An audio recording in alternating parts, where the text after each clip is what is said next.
And joining us now is Dr. Ralph Northam, who is running for Governor of Commonwealth of Virginia. Welcome to the show, sir. Yes, thanks for having me on today. I appreciate it. I just wanted to ask you a very simple question to begin with. Tell us about yourself. Tell us about your story, your beginnings, and then when did you decide to join politics? Yes. Well, I grew up on Virginia's Eastern Shore on a small farm, very rural area. I'm a product of public schools. I went to Virginia Military Institute and then Eastern Virginia Medical School. I took a commission in the United States Army. I served for 8 years. I took care of wounded soldiers during Desert Storm. Pam and I came back to Norfolk, Virginia in 1992. We've been married for 31 years. We have 2 children, Wes and Aubrey. Wes is a neurosurgeon. He's 29. And Aubrey is a web developer. She's 26. Okay. She went to UVA. Wes went to William and Mary. And I started my practice in 1996. I built my business with about 30 other pediatric subspecialists. I'm a pediatric neurologist. And then in 2007, I was very frustrated with insurance companies, spending more time trying to get things authorized than I was seeing my patients. So I decided to run for the Senate, and I ran in 2007. I was successful, ran again in 11 for re-election, and then in 2013, I ran for lieutenant governor and was successful, and now I'm running to be, excuse me, the 73rd governor of Virginia. So tell me about that. And so why? Why do you want to become the 73rd governor of Virginia?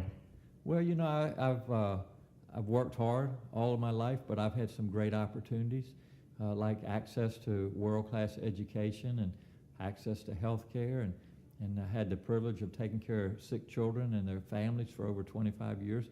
And so it's all about giving back. I want the children to have the same opportunities that I have had, and if I can do that, then I will feel content. So what are some of the key differences between your campaign or your candidacy versus that of Ed Gillespie? Well, I think the most important thing is that, as Democrats, we take care of everybody, especially those that are less fortunate than us. So we have a wide tent, and we welcome people. We're very inclusive in our party. And we live in a very diverse society. It shouldn't matter the color of their skin or the country that they come from or the religion that they practice. We need to welcome people to the Commonwealth of Virginia. So that's what I believe in. And also, I have the experience. I've been in public service for 10 years now, serving in the Senate and now as lieutenant governor. I have relationships in Richmond, and so I know how to get things done. I know what's in the best interest of Virginia. So I think there's a stark contrast between me and my opponent. Now, judging with the kind of campaigns that were run last year in general election, the Washington Post twice, in the last week or 2 weeks have said, this is a very nice campaign between you and with Ed Gillespie. Is there a conscious decision to do it, or there's not too much negativity around it on ad TV campaign and stuff like that? Do you think the next 6 weeks it will continue to be like that? I hope so. He started throwing some negative jabs at us a while back, and we're certainly going to, defend ourselves and respond to those. But to your point, I think that, we watched a campaign in 2016 that was run on a lot of hatred and bigotry and discrimination, and that's not what this country is. It's certainly not what Virginia is. So, I think Virginians deserve some civility, and that's what I bring to the race. Now, if I were to just say this, let's say if you win, right? No, when we win, right? Okay. Then what was the first thing that you would do as a governor? Well, the most important thing for Virginians, as I listen to them, as I travel around the country, is that they want a job that they can support themselves and their families with. They want to make sure that their children have access to world-class education. Want to make sure that they and their families have access to affordable and quality health care. Want to live in environments where the air and water are clean.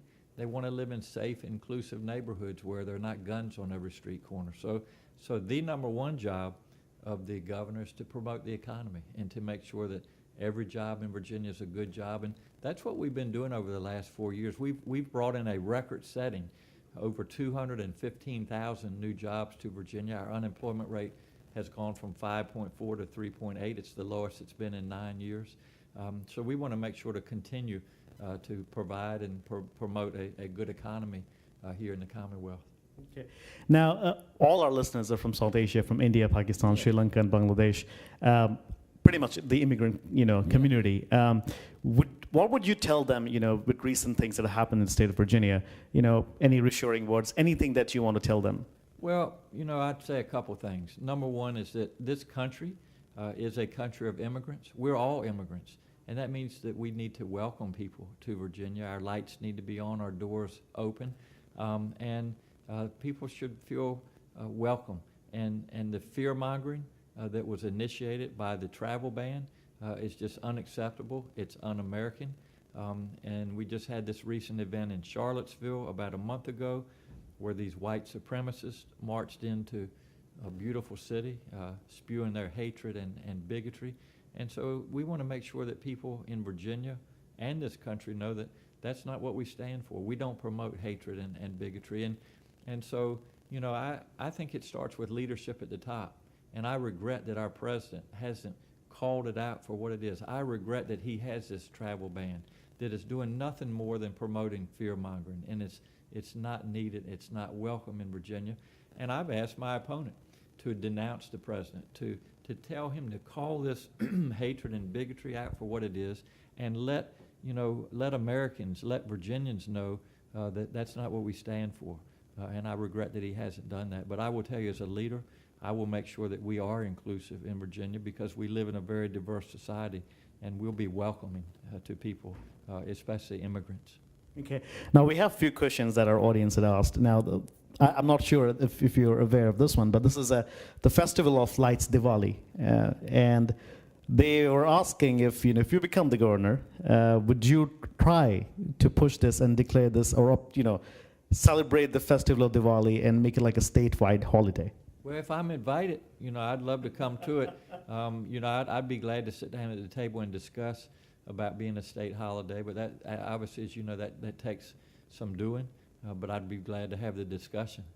Okay, and the other question that we have is yoga and meditation. Well, a lot of people from India especially, they want to basically try to see if you could make yoga and meditation as a part of the curriculum in the schools. Yes, my wife does a lot of yoga. Okay.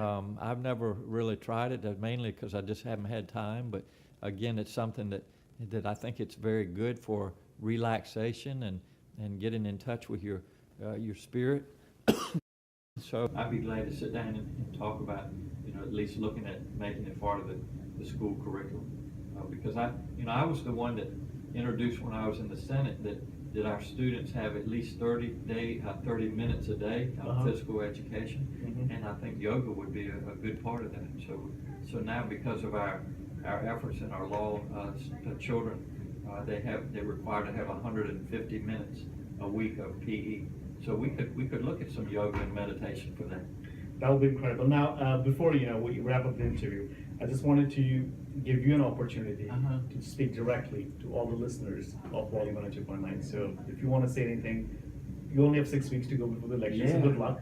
But if you want to directly talk to all of them, you can say anything you like, sir. Well, the first thing I would say is that, as I mentioned earlier, the United States is a country of immigrants, and we want to make sure that folks are welcome, that our doors are open, our lights are on here in the Commonwealth of Virginia, and that I want to make sure that we promote jobs in the Commonwealth of Virginia, that we promote our youth for 21st century jobs.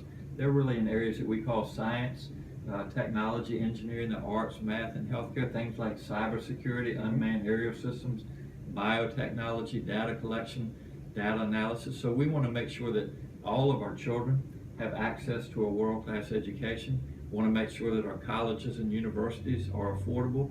We have a community college program called the G3 program, Get Skilled, Get a Job, and Give Back, that allows individuals in Virginia to go to school, to go to community college for 2 years without incurring any debt, with the understanding that once they become certified, they'll give back a year to public service with pay. K through 12 public education is something that is so important as part of workforce development. At the end of the day, we just want to make sure that all of our children in Virginia have the same opportunities that we've had so that they can grow up and live the American dream. Thank you so much, sir. Oh, thank you.